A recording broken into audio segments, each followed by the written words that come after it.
There is a drain plug on the bottom of your Volvo's transmission that most owners will never touch, and the reason is printed right there in the maintenance schedule. Lifetime fill. 2 words that have funded an enormous number of transmission rebuilds. That is number 1 on this list. It is the single most expensive habit an automatic Volvo owner can have, and I am going to make you wait for it, because the popular explanation for why it kills transmissions is wrong, and the real reason is stranger than that.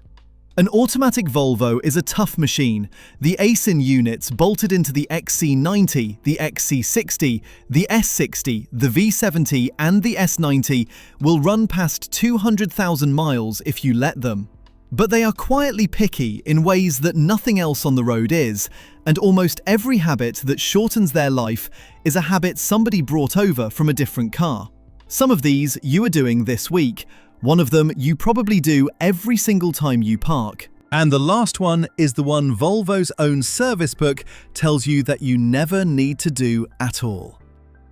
10 things you should never do in an automatic Volvo, counting down to the worst. Before we start, a quick note on what we are actually talking about. Volvo has used a few different automatics. The older front-drive and all-wheel drive cars ran ASIN 5-speeds, like the AW55-50SN. The later P2 cars and the P3 cars, so the XC90, the S80, the S60, the V70 and the XC60 moved to the ASIN TF80SC 6-speed, which Volvo badges as Geartronic. And since the XC90 was reinvented in 2016 on the SPA platform, everything has run the ASIN TG81 SC 8-speed. Different units, same manufacturer, and mostly the same weak spots. Number 10. Sitting in drive at a long red light. Your Volvo is standing still. The engine is barely above idle, so why is the transmission fluid heating up faster at a 2-minute red light than it does cruising at 70 on the highway? Because when you are stopped in drive with your foot on the brake, the torque converter is doing the automotive equivalent of pushing against a locked door. The pump side is spinning with the engine, the turbine side is held still by the brakes. Everything in between is transmission fluid being churned and sheared, and every bit of that energy comes out as heat. Now add the second half of the problem. On most Volvos, the transmission cooler is not a separate radiator hanging out in the airflow. It is a heat exchanger built into the engine cooling system, so the fluid never gets cooler than the coolant. Sitting still, there is barely any air moving through the front of the car anyway. That is why summer stop-and-go traffic ages Volvo transmission fluid faster than any amount of highway driving. On a really long stop, a drawbridge, a train crossing, a road crew holding you for 3 minutes, put it in neutral and set the parking brake. And if your Volvo has automatic start-stop, stop switching it off. It is not there to annoy you. Number 9 happens in the first 90 seconds of your drive, before you have even reached the end of your street. Number 9. Flooring it while the car is still cold. Your engine coolant gauge comes up fast on a modern Volvo. The transmission fluid does not. Engine oil and coolant reach operating temperature long before the fluid in the transmission does, and on a cold morning, that gap can be most of your commute. Cold transmission fluid is thick. Thick fluid means the pump takes longer to build pressure at the far end of the circuit, and the clutch packs apply slower and softer than they were designed to. That is fine if you are driving gently. It is not fine if you are asking for everything. Here is the specifically Volvo part of this. The modern 4-cylinder engines make their torque almost instantly. A T6 with a supercharger and a turbocharger is pulling hard from just above idle, and a T8 has an electric motor adding torque with no delay at all. The engine is ready before the transmission is, so when you leave a cold driveway and bury the accelerator to merge, you are asking a clutch pack to grab full torque while the fluid behind it is still syrupy. Do that a few thousand times and you get slipping engagement, glazed friction material, and the shift flare that Volvo specialists see constantly. Give it the first 2 or 3 miles gently. That is the whole fix, and it costs you nothing.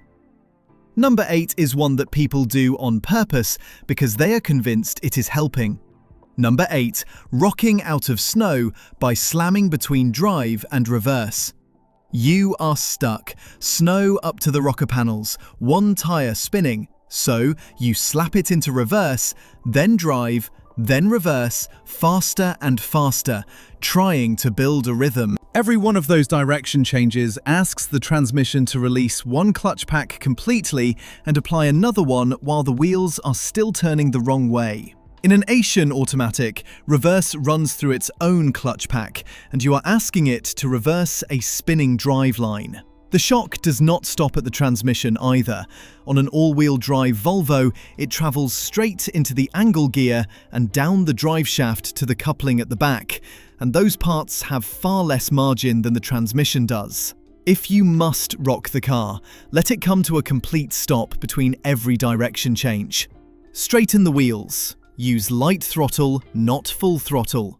Clear the snow from in front of the tyres. The car will do more work with a shovel and gentle pressure than it ever will with a shifter used as a hammer. Number 7 only applies if your Volvo has that little plus and minus gate next to drive, which is nearly all of them. Number 7. Living in manual mode with the engine against the limiter. Manual mode exists to protect the transmission from the driver. It is also the one setting that will slowly cook it. Geartronic in manual mode does exactly what you tell it. It holds the gear you selected. Volvo built-in protection, so it will refuse a downshift that would over-rev the engine, which is why the car ignores you sometimes, and people assume the transmission is broken. It is not broken. It is saving you. What it will not do is save you from holding a low gear for miles. Sit in third at high revs on a long climb and the torque converter stays unlocked and slipping, and every bit of that slip turns into heat in the fluid for no extra progress. The bigger version of this mistake is quieter. Owners flick into manual mode for a mountain road, enjoy themselves, and then forget to flick back. Now the car is running an hour of highway in 5th gear instead of 8th. Engine speed a couple of thousand revolutions higher than it needs to be. Transmission fluid running hot the entire way. You will not hear anything wrong. You will just find that this transmission wants a rebuild, a long way short of the mileage it should have managed.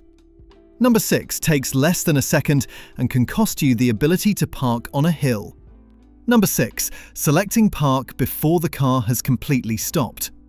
The parking pool is a lump of hardened steel, engineered to hold 2.5 tons on a slope. So how does a car creeping along at walking pace manage to brake it? Because holding a stationary car and stopping a moving one are completely different jobs. The pool is a small hooked finger that drops into a toothed gear on the transmission output shaft. Stationary, it just sits in a notch and takes a static load. Moving, that gear is spinning underneath it, and the pawl skips across the teeth instead of dropping in. That clacking sound you hear when you get it wrong is the pawl bouncing off gear teeth, and every single bounce hammers the tip of the pawl and the corners of those teeth. Round the tip off enough times, and one day you park on a slope, take your foot off the brake, and the car moves. That is a transmission out job to fix. If your Volvo is a P2 or P3 car with a mechanical lever, nothing on the car will stop you doing this.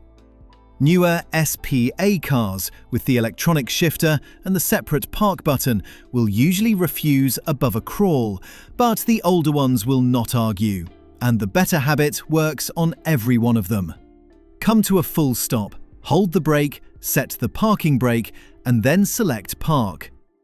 Doing it in that order means the parking brake is holding the car and the pawl is carrying nothing at all. Number 5 is a habit people bring with them from flat country, and it announces itself as a smell before it ever becomes a repair bill.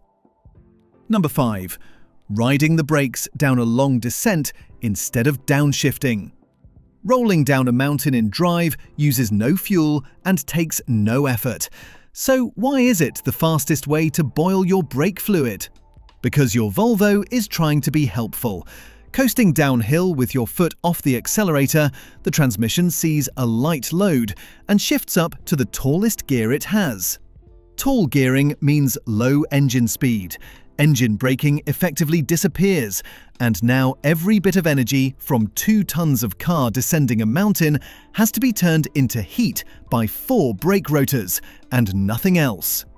Do that for 5 miles of switchbacks and the pads overheat, the fluid in the calipers gets hot enough to boil, and boiling fluid means a soft pedal exactly when you need a hard one. Meanwhile, the transmission is hunting up and down every time you touch the brakes, which is its own kind of wear.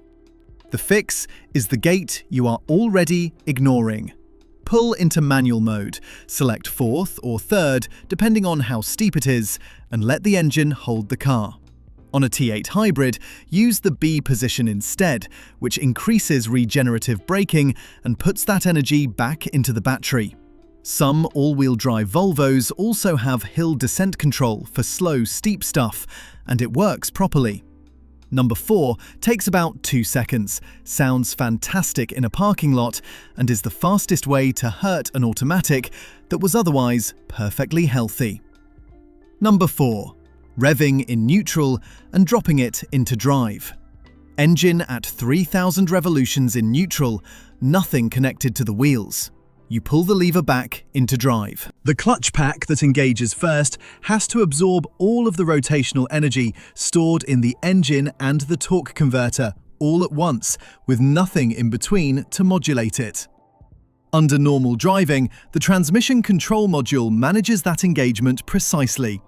It knows the engine speed, it knows the fluid temperature, and it ramps pressure to the clutch over a few tenths of a second so the hit is smooth. When you rev first and then select drive, you hand the control module a situation it has no time to manage. Pressure spikes through the valve body, the clutch grabs at a speed differential it was never designed for, and the entire shock loads the output shaft, the angle gear, and both front drive shafts. Brake torquing is the same mistake with more steps. Holding the brake and building revs against a loaded converter dumps heat straight into the fluid and puts a static load on the same components. One of these will not destroy a Volvo transmission. It will cost you a slice of clutch material and a little varnish in the fluid every single time, and those slices do not grow back. We are about to hit the 2 mistakes that cost the most to undo: an all-wheel drive part holding less than a quart of oil, and a tow rating everybody rounds up, and then the one Volvo's own maintenance schedule practically encourages. Before that, pause and drop this in the comments. Which one of these 10 are you actually guilty of? I go through the comments on every video, and I already know half of you are about to confess to number 6. And since you are already paused, one more thing. Number 1 is not the one you are thinking of. Now, the top 3. Number 3. Ignoring the angle gear on an all-wheel drive Volvo. Ask 10 Volvo owners which part of the all-wheel drive system fails first, and 9 of them will say the Haldex coupling. The unit at the back, the one with the pump and the filter, and the endless forum arguments about service intervals. Wrong. The Haldex is serviceable, it is well documented, and plenty of owners actually look after it. The part that ends cars is the angle gear, sometimes called the bevel gear, and it sits on the side of the transmission at the front where you cannot see it. Its job is simple. It takes drive coming out of the transmission and turns it 90 degrees so it can go down the drive shaft to the rear axle. What makes it fragile is the volume. A Volvo angle gear holds under a quart of oil when it is completely full. That is less than most people put in a lawn mower. A slow weep from the case halves, the vent valve or a bearing seal is enough to run it dry, and a dry angle gear does not warn you politely.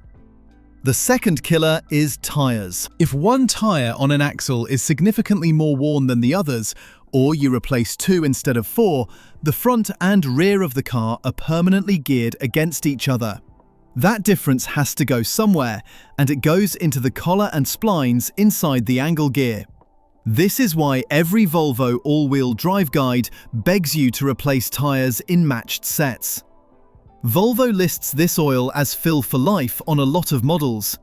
A bottle of the correct fluid costs less than a tank of gas. A replacement angle gear, fitted, costs more than most people spend on a year of maintenance. Change it when you change the rear differential oil and match your tyres. Number 2 is the one where the number on the brochure is telling the truth and the number in your head is not. Number 2. Towing at the limit without the cooling the rating assumes. A modern XC90 with all-wheel drive and the factory tow package is rated at £5,000.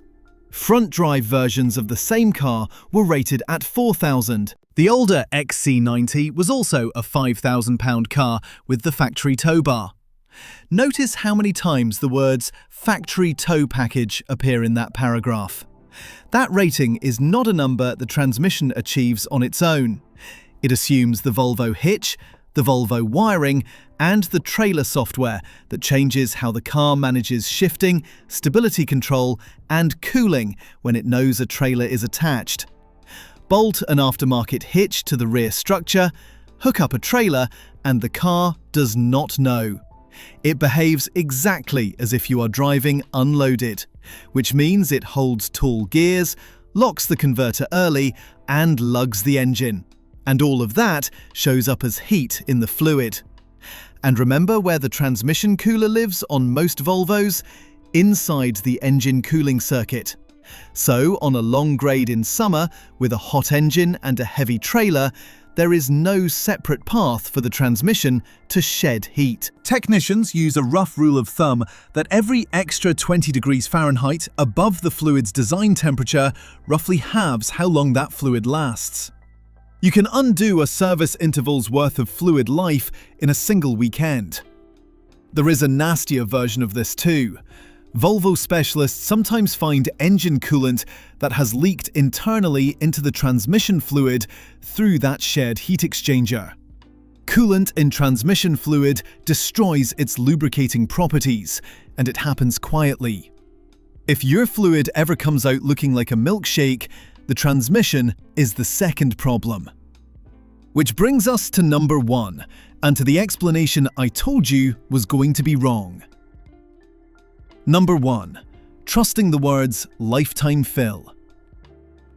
Ask an owner what the worst thing you can do to an automatic Volvo is, and you will hear towing, or launching it, or driving it hard.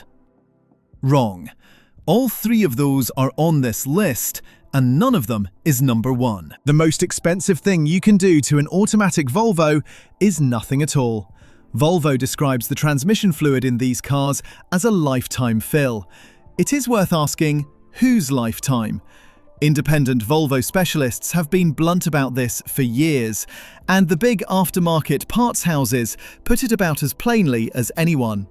Lifetime means the lifetime of the warranty, not the lifetime of the car. Here is the mechanism, and it is not the one people assume. Owners think old fluid fails by getting thin and letting clutches slip. What actually happens is oxidation. Heat cycles turn the fluid acidic and leave a varnish behind on everything it touches. That varnish coats the valve body, which in these ISIN units is a maze of steel valves sliding inside aluminium bores. Nothing gets filtered out at a normal service on most of them, so the debris just keeps circulating. Steel valves plus aluminium bores plus contaminated fluid equals wear in the bore, not the valve. Once a bore is worn oval, pressure leaks past the valve instead of going to the clutch, and you get the two symptoms that every Volvo specialist recognizes instantly. Shift flare, where the revs flare between second and third because one clutch has released before the next has grabbed. And hard downshifts, a clunk as you coast to a stop. By the time you feel either of those, fresh fluid alone will not fix it. The valve body is already worn. That is the trap. The fluid change is preventative, and the window for it closes silently. So what is the real interval? The Volvo specialists and parts houses land somewhere between 30 and 50,000 miles for these automatics, specifically because nothing filters this fluid between changes. Either end of that is a world away from never. 2 Volvo-specific warnings before you book it. First, use the correct fluid. The older Asian 6-speeds want a JWS 3309 specification fluid, and the 8-speed in the SPA cars wants its own newer Volvo specification fluid. They are not interchangeable, and the wrong one will make shifting worse, not better. Second, the 8-speed TG81SC in the modern XC90, XC60, S90 and V90 has no dipstick. It has to be filled to a level checked at a specific fluid temperature on a level surface with the engine running. A shop that does not know that will either underfill it or overfill it, and both are their own kind of expensive. And one last myth to kill, because somebody always brings it up. Changing the fluid on a high-mileage transmission does not destroy it. What destroys it is that the transmission was already worn out, and the sludge and the degraded friction modifiers in the old fluid were quietly compensating for that wear. New fluid just remove the disguise. Do a straightforward drain and fill rather than a high-pressure flush, and do it on a schedule instead of waiting until something feels wrong, and this stops being a gamble. That is the whole list. 8 of these are habits, and habits are free to change. The other 2 are service items that cost a few $100s between them and buy you another 100,000 miles. The pattern behind all 10 of them is the same. These Asian transmissions are not fragile, they are just honest. They will absorb almost anything you do once, and they will keep an exact record of everything you do 1,000 times. Heat, shock loading and neglect are the only 3 things on the list, wearing different clothes. If you own a Volvo built in the last 20 years, go and find out when the transmission fluid was last changed. If the answer is never, you now know exactly what that means. And if you want the other half of this, I have a video on the maintenance items Volvo quietly stopped listing in the service schedule, and the angle gear is not the only one on it.